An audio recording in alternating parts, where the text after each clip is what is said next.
back to this chemistry class. So today I'm going to start up the first unit of physical chemistry. So in the previous video lectures I have finished the solution chapter. Okay. So in this video lecture I will be starting the unit 1, that is solid state chemistry. Okay. Coming to this general introduction, most of you have studied about the solids, that is a part of the state of matter. So the substances that are present around us are solid, liquid, or either gas, right? So, so we have studied about the liquid state in the solutions. Okay, solutions chapter. So the constituent particles are closely packed in case of solids that you already studied. Okay.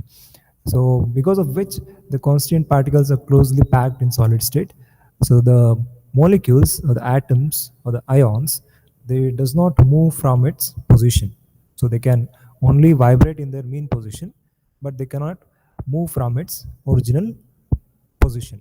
Okay, because of which they possess the rigidity, they have a perfect shape, and because of which they does not have the fluidity also. Okay, so hence the solids have definite shape and definite volume. Okay, this is about the general introduction about the solids. Okay, so with this note, so we'll begin our chapter. Okay, so why do some of the substance exist as solids?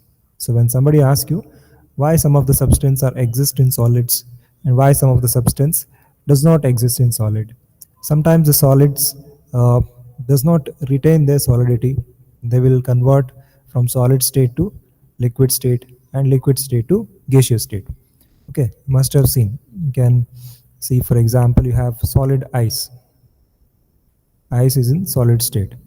So if you increase the temperature, it becomes a liquid, or it will go to the liquid state. Further, if you increase the temperature, it will go to the gas or the vapor state. Right.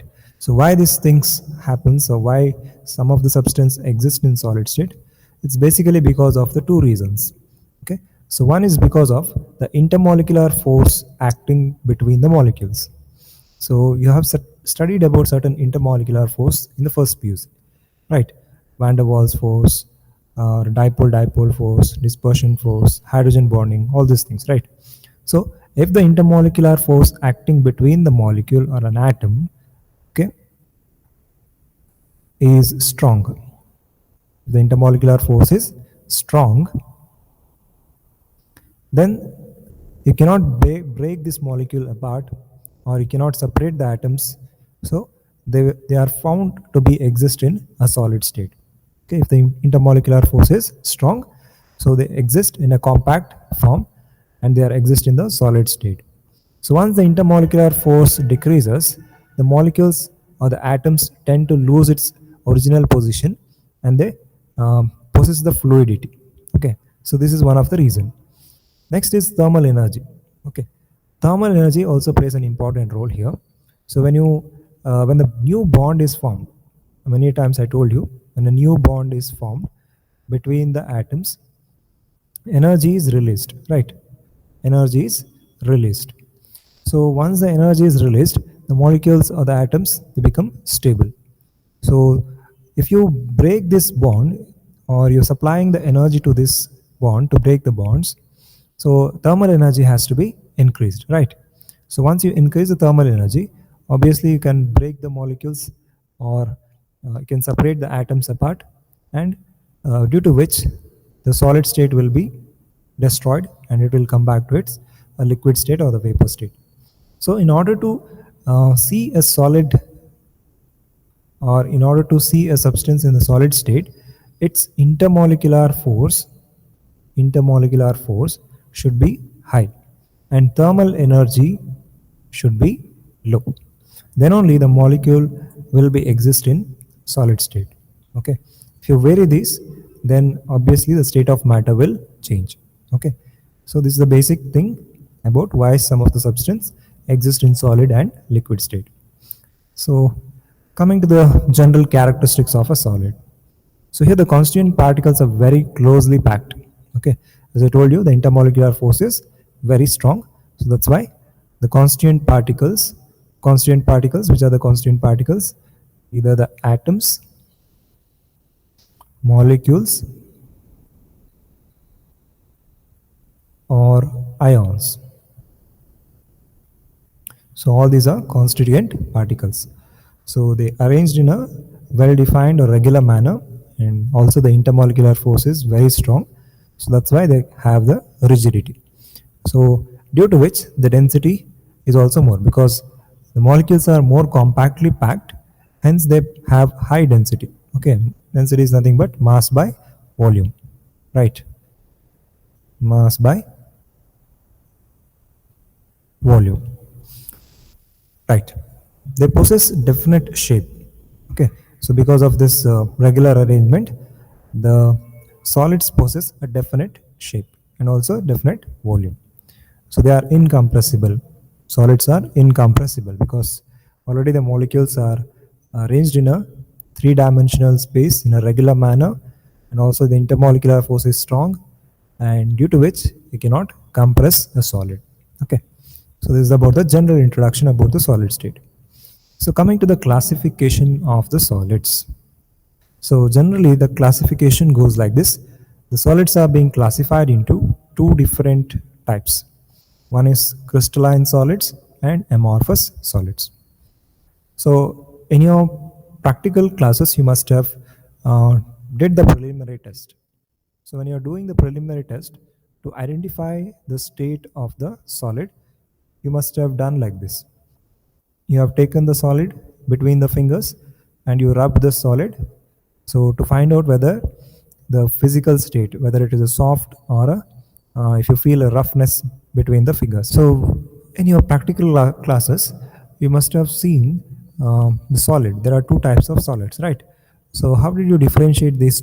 That is, when you take the solid between the fingers and you rub between the fingers, you must have felt some kind of hardness, that is, and you notice that that is a crystalline solid. And when you felt like a smooth or a soft kind of feeling, that is basically due to the amorphous solid. So like this way you have differentiated in your practical classes, right? So when you're doing the preliminary test, you must have done this. So here theoretically when you're studying, so you have going to differentiate this solids into two different types. One is crystalline and amorphous solids. So what are the reason, how do you differentiate these crystalline solids from amorphous solids? So let us understand one by one. Okay, so classification of solid with respect to the constituent particles. Okay, so we are studying with respect to the constituent particles. So the arrangement, first thing is the arrangement of their constituent particles, how they are arranged. Based on that, we are going to differentiate crystalline solids from amorphous solids. So coming to the first type, that is crystalline solids. Here, the constituent particles are arranged in a definite geometric pattern in all the three dimensions. Okay, so they possess both long range order and short range order. So what is this long range and short range order? So the order is when you start from one point and if you continue moving towards the other end, you can see or you can expect what atom will come at the last. Okay, that is called as long range order. Okay, so you know, if you start from, say for example, there is a blue atom, and at the other end what kind of atom will fall on, you can definitely make out based on the arrangement of atom. So that is called as long range order. Or if you take a short distance also, you can make out, so what atom will fall on that way, you can make out. Okay, so that is about the arrangement of atoms in crystalline solids. Okay, so based on that, examples, for example, you can take NaCl, sodium chloride, diamond, magnesium oxide, and calcium difluoride. So all these are crystalline solids. So we have, what is the main reason? That is, they have long range order and short range order. Okay, silicon dioxide, quartz, is an example for crystalline solid. Okay, coming to the amorphous solids. So in case of amorphous solids, they have irregular geometric pattern. So the molecules, they does not show any kind of regularity. They undergo an irregular pattern of arrangement. So due to which their there is a regular arrangement of particles only in the small region. So if you take only a particular region, the arrangement only you can see in a small region. Okay, rest of the region you can see irregular kind of arrangement. So amorphous solids, especially they possess short range order. Okay, so that is a major difference between crystalline and amorphous solid. Example for amorphous solid: glass, rubber, plastic, polymer like Teflon, PVC, polyvinyl chloride. All these are example for amorphous solids. Okay. Next is the melting point. So we have done an experiment in the first PUC, melting point. Okay. So the crystalline solids have a sharp melting point. If suppose a melting point of a substance is at, say for example, around 90 degrees or something, so it will exactly melt at that particular point. So it's a characteristic feature for crystalline solid. So they exactly melt at one particular point, or a sharp melting point they possess. So in case of amorphous solid, they melt gradually over a temperature range. Okay, they don't have an exact sharp melting point. There is a second difference between crystalline and amorphous solid. So coming to the third differentiating property, that is isotropy and anisotropy. So coming to this isotropy and anisotropy. So you can see a picture over here at the right corner. So you can see red color atoms and blue color atoms. Okay. So there is a line from A to B. So from A to B, from point A to B, you can see blue colored atoms falling on this path. Right. So if you take a C to D line, from point C to point D, can see a different atoms falling on this path. So you have a red color atom and a blue color atom. Again red, again blue. So you have a different atoms falling on this path. So based on this, you can say crystalline solids are anisotropic. So anisotropic is nothing but, so there is different atoms falling on this path. So due to which the properties like electrical conductivity, refractive index, and thermal expansion are not identical in all directions. Okay, so because different atoms are falling on the path, so due to which anisotropy is exhibited by crystalline solids. Okay, coming to the amorphous solids are isotropic. Isotropy means same. Iso means same. The properties like electrical conductivity, refractive index, and thermal expansion are identical in all directions. Because why they are identical? Because the same atoms are falling on the path. That's why all these properties are same. Okay, the values will be almost same. So this is called as isotropic and anisotropic. So please remember, crystalline solids are anisotropic, amorphous solids are isotropic. Okay, we'll move on. So next, differences between the crystalline solid and amorphous solid. So I have differentiated the crystalline solid from amorphous solid based on the arrangement of particles, with respect to the arrangement of particles. So, okay, so I have made them into two columns and I have differentiated. So you can go through. Okay, the constituent particles are arranged regularly in case of crystalline. In case of amorphous, there is an not arranged in a regular fashion. Crystallines, they have crystalline solids, they have high melting point or sharp melting point. Amorphous, they have irregular, that is sharp melting point is not there. Crystalline solids are anisotropic. Amorphous solids are isotropic. They have a definite heat of fusion. Amorphous solids, they don't have definite heat of fusion. Okay, so this is important for 2 marks. Next, we will come to the classification of crystalline solids. So first we have studied about the classification of solids. So we have crystalline and amorphous solid. Now we have the classification of crystalline solid. Okay, so crystalline solids are being classified into 4 different types. So based upon their molecular arrangement and the intermolecular force acting between the atoms or the molecules, the crystalline solids are being classified into 4 different types. The The first one is ionic solid. Okay. So here basically the atoms of the molecules, if you take, they are ionic in nature. Okay. Next one is a molecular solid.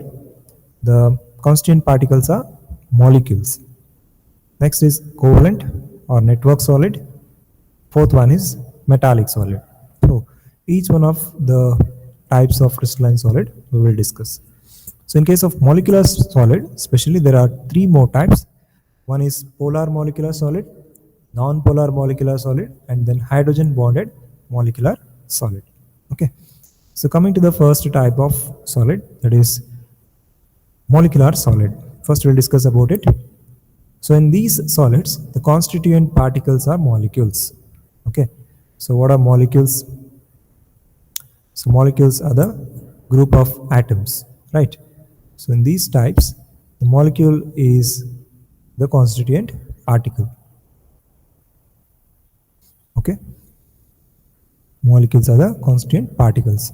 So these are further subdivided into the following three types. Okay. Three types. One is molecular solid is divided into non-polar molecular solid, polar molecular solid, and then hydrogen bonded molecular solid. Okay, three types. Coming to the first one, non-polar molecular solid. Okay, the example is iodine. If you take iodine,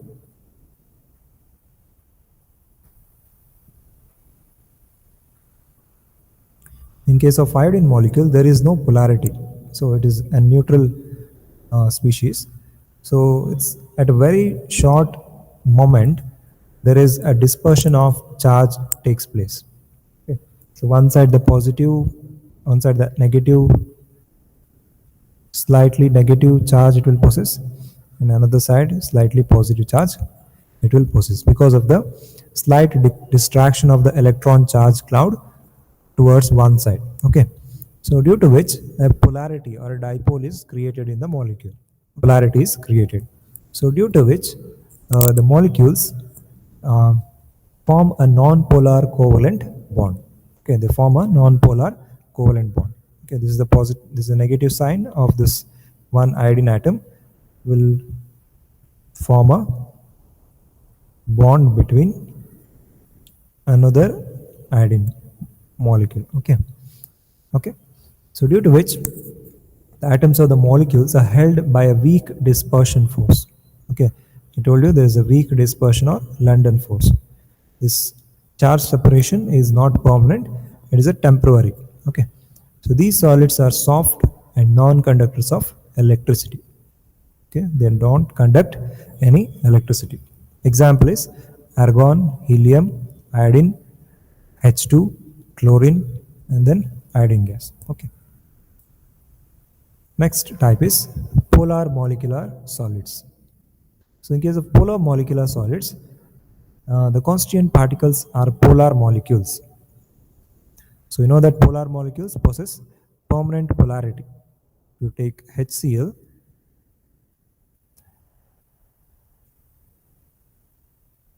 this is a positive charge on hydrogen atom and a delta negative charge on chlorine atom. They possess permanent polarity. Okay, so due to which the force holding these molecules together are dipole-dipole kind of force. Okay, this is a permanent dipole-dipole kind of force. Okay, so they are soft and they don't, and they are also non-conductors of electricity. Okay, so this is about the polar molecules. So this is about HCl, and then you have sulfur dioxide. It's also a polar molecule. Okay. Third one is hydrogen bonded molecular solids. So in case of hydrogen bonded molecular solids, the constituent particles are such molecules which contain hydrogen atom linked to an highly electronegative atom. Okay. Example, if you take water, H2O.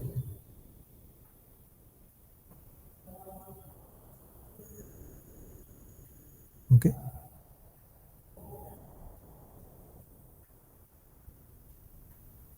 This is one water molecule, and if I take another water molecule,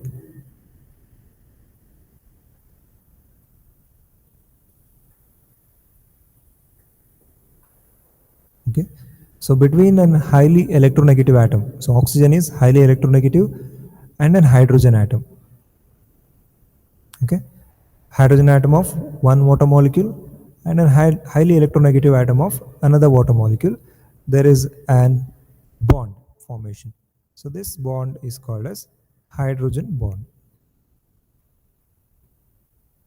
Okay, so this kind of bond you can see in case of NH3 molecule also. Okay, so where there is nitrogen, where it is an highly electronegative atom. Okay, so this is about the hydrogen bond, hydrogen bonded molecular solids. Okay.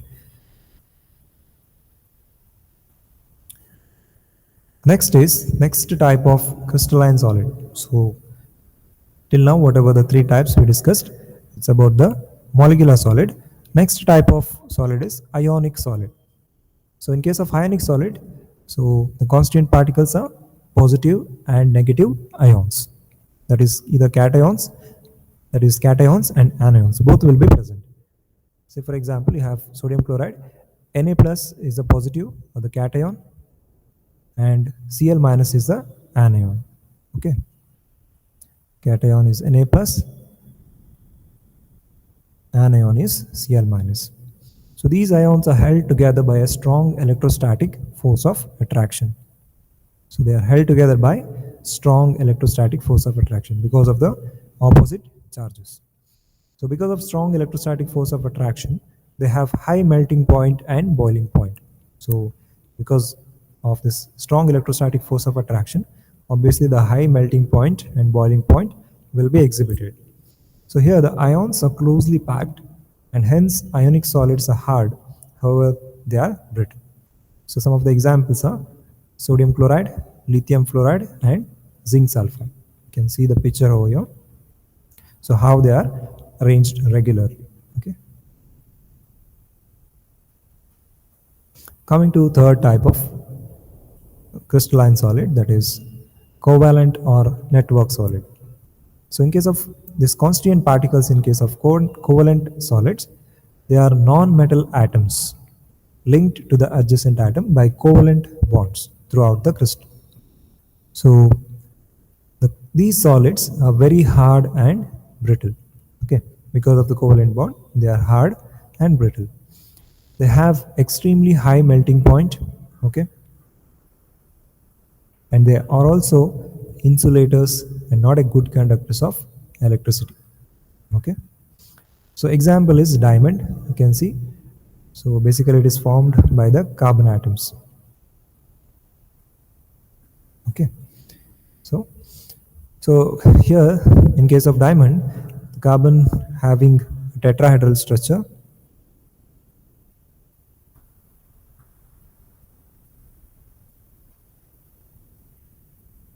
is being shown over here, how it is arranged like a network structure. So it is like a network. Okay, so one carbon atom is attached to another carbon atom is attached to next to another carbon atom. Okay, so by this way, so it forms a tetrahedral structure. Okay, so due to which it is called as a network solid. So silicon carbide is also an example for covalent or network solid. So they are insulators or non-conductors of electricity because they don't have any free electron to conduct the electricity here. But there is an exception over here. When you see the graphite, so in case of graphite, so one electron is free in each carbon atom to conduct the electricity. So due to which the free electron will conduct the electricity. They are smooth and they have arranged in a layer form. Okay, so these are not in a tetrahedral form, they are arranged in a layer form, and also forms a good conductors of electricity. Okay, this is an exception in case of graphite. Coming to the last type of crystalline solid, metallic solids. So in case of metallic solids, metals are all orderly collection of positive ions surrounded and held together by a sea of free electrons. So here the metals are present here. The metal atoms are present. So around the metal atom, the free electrons are available. Okay. So these free mobile electrons are responsible for the high electrical and thermal conductivity. So whatever the electrical conduction happens in metal is because of this free electrons present in between the metal atoms. Okay. The metals are very highly malleable, okay, and ductile. Malleable means you can make into thin sheets. Okay, you can hammer them and make into thin sheets. And ductility, that is, you can make into thin wires. Okay, thin and long wires. Okay, metals exhibit an important character, that is luster and color. So luster, that is shining surface, and also they possess different colors. So each metal exhibits its own luster and color. Okay. So these are the types of crystalline solids. Next is coming to the crystal lattice and space lattice and a unit cell. So first we'll talk about the crystal lattice. So we'll understand what is crystal lattice. Next we'll move on to the space lattice and a unit cell. Okay. Okay. So in the picture you can see over here there is an arrangement of points. Okay, can you see here? You can see the arrangement of black color dots. So these are arranged in a regular manner, in a 2-dimension. So they are arranged in a regular manner. And in the picture over the left or right side, you can see this picture. The atoms or the constituent particles are arranged in a 3-dimensional space. So what is space lattice? So space lattice is an array of points showing how many molecules, atoms or ions are arranged in a different site in a 3-dimensional space. Okay. Coming to the lattice point. So the lattice point that represent a molecule in an atom or an ion in a space lattice is called as lattice point. Okay, what is lattice point? So lattice point, when you take any point over here, so it represents the molecule. Okay, the black color dot over here, it represents a molecule or an atom or an ion in a space lattice. Okay, so this is called as a space lattice. Okay, unit cell, the smallest portion of the crystal lattice which can be used as a representative or a repetitive unit in 3-dimensional manner to get entire crystal lattice is called as unit cell. So you can see this kind of GIF over here. You can see over here there is a small unit cell which is highlighted. So it is a repetitive unit of a 3-dimensional space lattice or a crystal lattice. Okay, that is called as unit cell. So what are the parameters of the unit cell? There are 6 parameters are there. Okay, so which are the 6 parameters? That is, first thing is its dimensions along the 3 edges. You can see the small unit cell over here, the right side.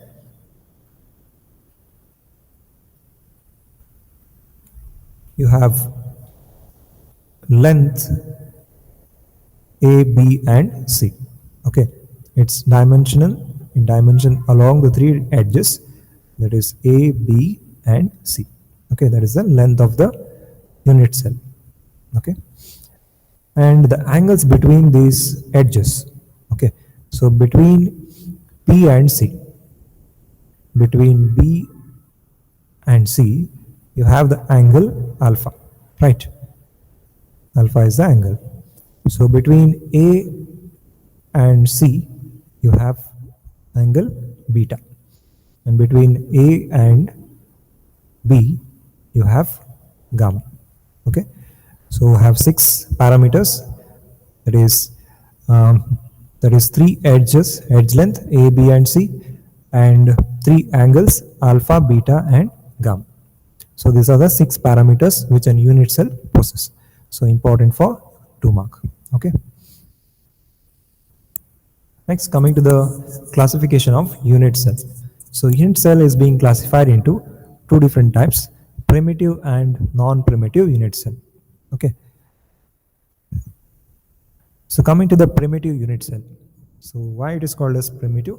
Because the unit cell in which all the atoms are present only at the corners. Okay. So that's why they are called as a primitive unit cell or a simple unit cell. So in case of non-primitive unit cell, the unit cell in which the constituent particles are present not only at the corners but also at some other special positions. So they are called as non-primitive or centered unit cells. So again, non-primitive unit cells are having three different types. So first one is body-centered unit cell, so also called as BCC. Okay. Second one is face-centered unit cell, FCC. Third one is end-centered unit cell, ECC. Okay. So atoms here in case of non-primitive cells, the constituent particles not only present at the corners, see over here, not only present at the corners, but also at some other special positions. Okay. So we'll see one by one with the picture. Coming to those three different types of non-primitive cell, the first one is body-centered unit cell. So in case of body-centered unit cell, there's such a unit cell containing one constituent particle, that is either atom, molecule or ion, at the body center. Okay, so one of the atom which is present at the body center, you can see here in the picture. So this is the body centered atom. Okay, so rest of the atom besides the one that are present at its corners, so rest of the atoms are present in the corners. Okay, rest of the atoms are present in the corners, so one atom is present at the body center, so that's why it's called as a body centered unit cell. Second type of unit cell is face centered unit cell. So such a unit cell containing one constituent particle present at the face center of each face. So when you take a cube, there are 6 faces, right? So at each face, you have one atom. So you can see over here, 1, 2, 3, 4, 5. There is one more atom, 6. So at 6 faces, there are 6 atoms. So besides the one that are present at its corner. Okay. So there are 8 atoms at the corners. These are corner atoms. Corner atoms. And these are face centered atom. Face centered atoms. Okay. So this is about the face centered unit cell. Then how it looks like diagrammatically I have shown here. Okay. Next is third type of non-primitive unit cell, that is end-centered unit cell. So in such a unit cell, one constituent particle is present at the corner, at the center of any two opposite face besides one present at its corner. So if you take one of the face, so if you keep one atom over here, right opposite to it, one more atom should be present. So then only it is called as end-centered unit cell. Okay. So remaining rest of the atoms will be present at the corners, 8 corners of the cube. Okay. So such kind of unit cell we call it as end-centered unit cell. So we discussed under non-primitive cell you have body-centered, face-centered and end-centered unit cell. Okay. Coming to the characteristics of a crystal lattice. Each point in a crystal lattice is represented as a constituent particle. So I've shown the arrangement of crystal lattice, right? So this is a 2-dimensional arrangement. So what is that each point represents? So each point represents the constituent particle. So each point represents a constituent particle, which may be an atom. This could be an atom or a molecule or an ion. Okay. Second thing is, each point in the lattice is called the lattice point. So what it is called as? So each point is called as, it's a lattice point. Okay. The points are joined by lines just to represent the geometry of the lattice. So we can arrange it in any manner in two-dimensional way, and just by joining the points by lines, you can represent the geometry of the space lattice, the crystal lattice. Okay, these are the characteristic features of crystal lattice. So crystal systems. So on the basis of the interfacial angles, so I told you on the 6 parameters, you have alpha, beta, and gamma. Okay. So on the basis of the facial angles and the axis, crystal systems are having 7 different types. From the fundamental law of crystallography, so we have 14 basic arrangement of 14 basic arrangement known as the Bravais lattice. Okay, so Bravais is the name of the scientist, so it was given after him. So Bravais showed that 4 types of unit cells can be arranged in 7 crystal system. So which are the 4 types? So 4 types are, we have simple, okay, simple, and we have under non-primitive we have body-centered cubic unit cell, face-centered cubic unit cell, and then end-centered cubic unit cell, right? So all these 4 types of unit cells can be arranged in 7 crystal systems. Okay, 7 crystal systems in 14 different possible ways. So in 3-dimensional space, all these are arranged in 3-dimensional space. So which are 14 Bravais lattices. Okay, they are also called as 14 space lattice or the crystal lattice. So we'll see all these 7 different types of crystal system. Okay, so here is the picture of the 7 different types of crystal system. Okay, the first one is cubic, tetragonal, orthorhombic, hexagonal, rhombohedral, monoclinic, and triclinic. So these are the 7 different crystal system. 7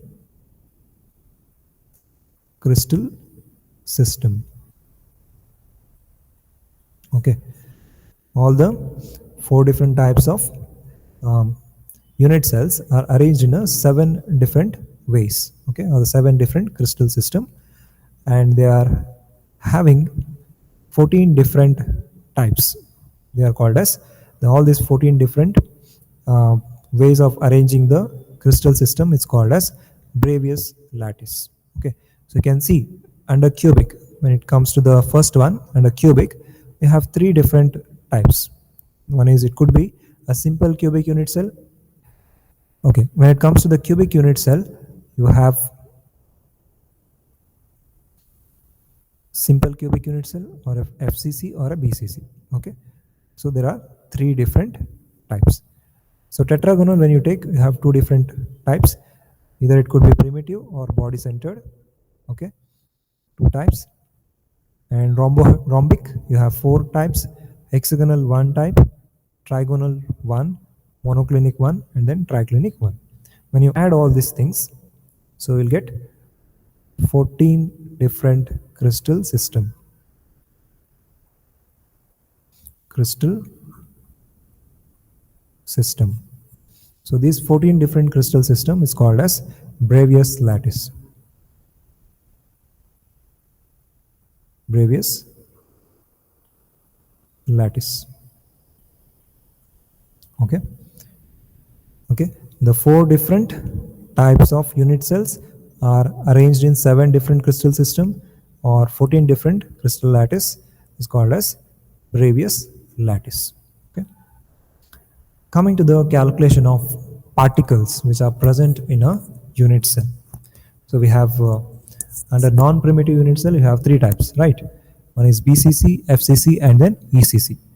So in all these types of unit cells, how much is the contribution of each atom towards one unit cell, that we are going to calculate. Okay, so there are, if you take a simple unit cell, you have 8 atoms at 8 corners. But all these 8 atoms does not contribute towards this unit cell, right? So this is also a part of another adjacent unit cell. So what is the contribution of each atom that we have to calculate? So the calculation of this contribution is nothing but Z value. So Z is nothing but the number of atoms which are present in one unit cell. So it is very important for the exam point of view. One question definitely they will ask.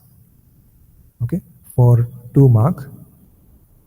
So one question will be asked for 2 mark. So you can expect this, any one of this unit cell. First we will discuss about the calculation of number of atoms in simple or a primitive unit cell. So when you take a simple or a primitive unit cell, I'll mark this atoms. So look at the diagram over here. So we have 8 atoms, right? First atom, second, third, fourth, fifth, sixth, seventh, eighth. So there are 8 atoms. So what is the contribution? There are 8 atoms. So each atom contributes. So a simple cubic unit cell has 8 atoms on its corner, right? And as the contribution of each atom is 1 by 8. So each atom is contributing how much? 1 by 8. Say for example, this is one unit cell. How it is contributing 1 by 8 of its portion? Okay.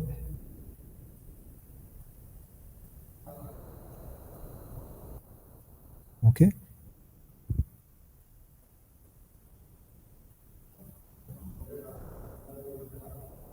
There's one more atom. Okay. So now this is the adjacent unit cell. Okay. So now there will be one more unit cell. You can imagine. There will be one more unit cell. You can imagine over here. Okay. If I extrapolate this, one more unit cell. Right. So it goes on like this. Okay. So talking about this fifth atom, if I mark this fifth atom, so this atom belongs to this unit cell, right, and this unit cell, and this unit cell. So similarly, so we can expect this atom also to be a part of the unit cell which are present below. Okay, there is one more unit cell at the bottom. Okay, right below this one more unit cell will be there, right?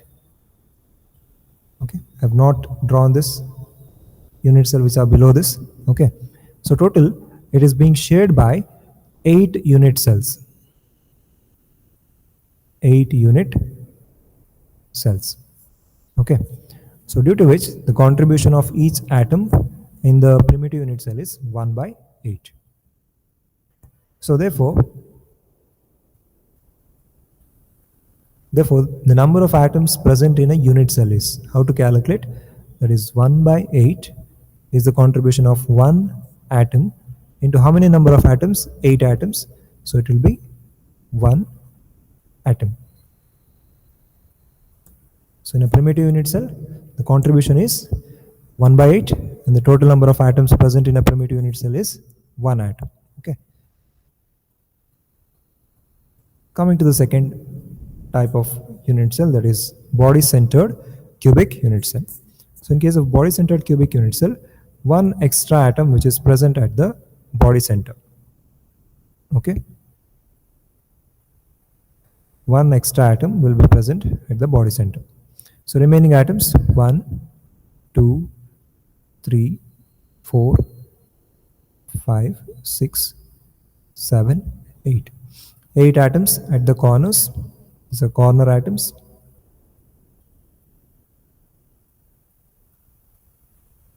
And this is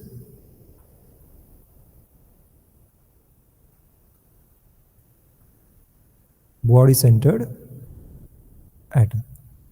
So what is the contribution of this 8 atoms? It's obviously 1 by 8. So 1 by 8 into 8, that is each atom contributes how much? 1 by 8. 1 by 8. So this atom also contributes 1 by 8. So 1 by 8. So how many atoms are there? 8 atoms. So 8 into 1 by 8 is 1. Okay. So this is about the corner atoms. What about the body centered atom?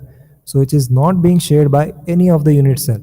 So it is present in the center of the unit cell, and it is not shared by any of the unit cell. So what is the contribution? So 1 itself. So total number of atoms in a body centered unit cell is 1 from corner atom, 1 from body center, total is 2. Okay, the Z value is 2. Okay, very simple. You can pause the video and you can see. Next is FCC, face centered unit cell. So we'll mark the corner atoms as 1, 2, 3, 4, 5, 6, 7, 8 corner atom. So we have 6 faces. So the atoms which are present on the face, I'll mark it as 7, 1, 2, 3, 4, 5, 6. So total 6 faces, 6 atoms on the 6 face.